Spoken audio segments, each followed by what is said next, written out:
Hello everyone, welcome back to our channel. ముందుగా మీ అందరికీ నమస్కారం. మనం ఈ రోజు తెలుసుకునే ఆలయం వచ్చేసి ఒక మహాముని చింత చెట్టు తొర్రలో నుంచి చూస్తే కొండల మధ్యలో వెలిసినటువంటి స్వయంభు శ్రీ వెంకటేశ్వర స్వామి ఆలయం అండి. ఈ ఆలయం గురించి తెలుసుకుందాం.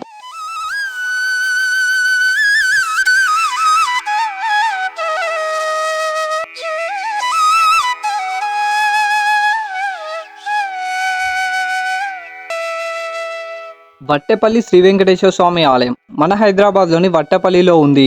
ఈ ఆలయంకి సంబంధించిన లొకేషన్ నేను డిస్క్రిప్షన్ లో ఇచ్చానండి. ఒకవేళ మీకు ఓన్ వెహికల్ ఉంటే మీరు డైరెక్ట్ గా రావచ్చు. ఒకవేళ ఓన్ వెహికల్ లేదు అన్న వాళ్ళకి మన హైదరాబాద్ లోని వివిధ ప్రాంతాల నుంచి ఫలక్నామాకి ఎంఎంటీఎస్ లేదా బస్సెస్ అయితే అవైలబుల్ ఉన్నాయి. ఒకవేళ మీరు ఎంఎంటీఎస్ ఎక్కితే ఫలక్నామా రైల్వే స్టేషన్ నుంచి 2.4 కిలోమీటర్ డిస్టెన్స్ లో ఈ ఆలయం ఉంది. అలాగే ఒకవేళ మీరు బస్ వస్తే మాత్రం ఫలక్నామా క్రాస్ రోడ్ లేదా బస్ డిపో అంటారు. ఇక్కడ వరకు మనకు బస్ లో వచ్చేసి అక్కడ నుంచి 1.3 కిలోమీటర్ డిస్టెన్స్ లో ఈ ఆలయం అనేది ఉంది. ఇక్కడ నుంచి ఆటోలు కూడా అవైలబుల్ ఉంటాయండి. మనకి ఆలయ ప్రాంగణంలోకి రాగానే పచ్చని చెట్లతో చాలా ప్రశాంతంగా ఉందండి ఈ ఆలయం. మనం ఇప్పుడు ప్రధాన ఆలయంకి ఎదురుగా ఉన్నాం. మీరు చూస్తారు కదా, ప్రధాన ఆలయంకి ఎదురుగా ఒక మండపం ఉంది. కళ్యాణ మండపం అంటారు. ఇక్కడ స్వామివారి యొక్క కళ్యాణం జరుగుతుంది. ఆలయం ఎంట్రన్స్ లో మనకి ఆంజనేయ స్వామి ఆలయం ఉంటుంది. ఇంతటి బిజీ సిటీలో ఇలాంటి ఆలయం ఉండడం ఒక గొప్ప విషయం అని చెప్పొచ్చు.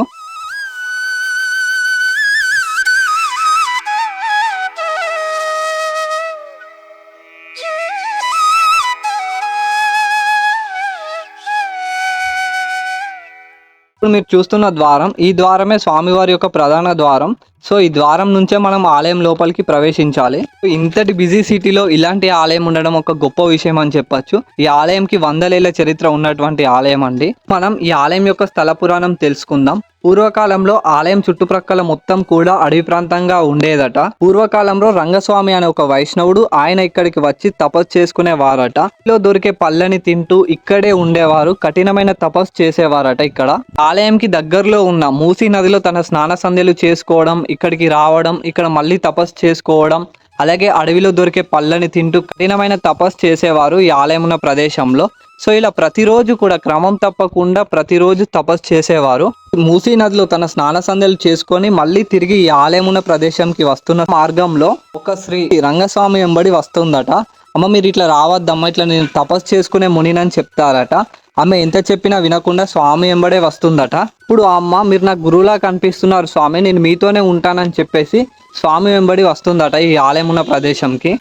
స్వామివారు అలాగే ఆ శ్రీమూర్తి కూడా ఇద్దరు కూడా కఠినమైన తపస్సు చేసేవారు ఈ ఆలయం ఉన్న ప్రదేశంలో.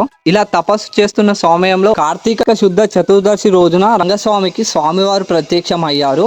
ఆ మూలస్వామి ముంగట ఒక చింత చెట్టు ఉండేదట పూర్వం. సో గర్భాలయం లోపల చింత చెట్టు ఉండేది పూర్వం, ఇప్పుడైతే లేదు. చింత చెట్టు త్వరలో నుంచి చూడు, నేను కనిపిస్తాను విష్ణుమూర్తి రంగస్వామి కళలో చెప్తారట. మరుసటి రోజు చింత చెట్టు త్వరలో నుంచి చూస్తే స్వామివారి యొక్క రూపం బయటపడిందట. అప్పటి నుంచి ఈ ఆలయంలో పూజలు ప్రారంభమయ్యాయి. సో ఒక చింత చెట్టు త్వరలో నుంచి చూస్తే స్వయంభూ వెలిసినటువంటి శ్రీ వెంకటేశ్వర స్వామి ఆలయం అండి. మనకి కొండల మధ్యలో స్వామివారి యొక్క రూపం మీరు చూడొచ్చండి. అదే విధంగా ఆ శ్రీమూర్తి కూడా కఠినమైన తపస్సు చేయడంతో ఆమెకి కూడా స్వామివారు ప్రత్యక్షమయ్యి ఏమి కావాలమ్మా అని అడిగారట. ఏమి కావాలమ్మా అని అడిగితే ఇప్పుడు ఆ శ్రీమూర్తి నా పేరు మీద ఈ గ్రామం ఉంటే చాలు స్వామి అంటుందట. ఆమె కోరిక మేరకు ఈ గ్రామం పేరు వట్టెపల్లి, ఆమె పేరు వట్టి, కోరిక మీద ఈ గ్రామం పేరు వట్టెపల్లి అని పేరు వచ్చిందని ఒక కథనం ఉంది.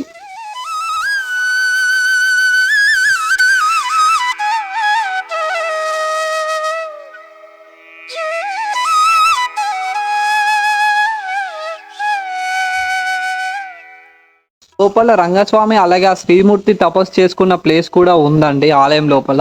సో మనం వచ్చిన టైంకి అయితే ఆలయం అనేది క్లోజ్ ఉంది. టెంపుల్ యొక్క టైమింగ్స్ అనేది స్క్రీన్ మీద చూడొచ్చు. ప్రశాంతంగా ఉందండి ఆలయం లోపలికి రాగానే, మొత్తం చెట్లతో ఉంది. సో పూర్వకాలంలో మొత్తం కూడా అడవి ప్రాంతంగా ఉండేది, కానీ ఇప్పుడైతే మొత్తం సిటీ పెరగడంతో అడవి అనేది లేదు. ఇలాంటి ఆలయాల్ని కాపాడే బాధ్యత మన అందరి మీద ఉంది. పురాతనమైన ఆలయం అండి ఈ ఆలయం అనేది. ఇక్కడ శ్రీరామనవమితో పాటు స్వామివారి యొక్క కళ్యాణం బాగా జరుగుతుంది.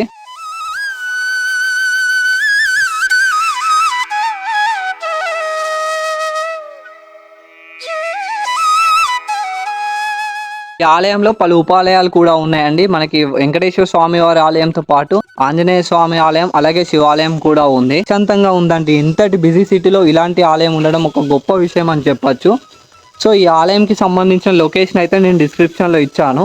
గర్భాలయంకి వెనుక భాగంలో ఉన్నామండి. మీరు చూస్తున్నారు కదా, ఈ కొండల మధ్యలో స్వామివారు అనేది స్వయంగా వెలిచారు. పూర్వకాలంలో మనకి గర్భాలయంలో చింత చెట్టు ఉండేదట, కానీ ఇప్పుడు కాలక్రమేణా చింత చెట్టు లేదు. సో ఇలాంటి ఆలయాన్ని మనం ఒక్కసారైనా విజిట్ చేయాలి. చాలా బాగుంది టెంపుల్ మాత్రం.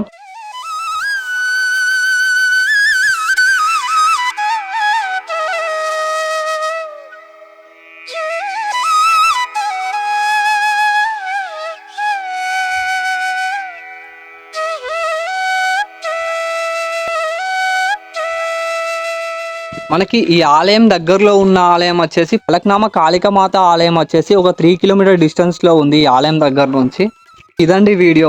ఈ వీడియో కనుక మీకు నచ్చితే ఒక లైక్ చేసి షేర్ చేయండి. అండ్ మరిన్ని ఇలాంటి వీడియోస్ కోసం మన ఛానల్ని సబ్స్క్రైబ్ చేసి కొంచెం సపోర్ట్ చేయండి. Thank you for watching this video.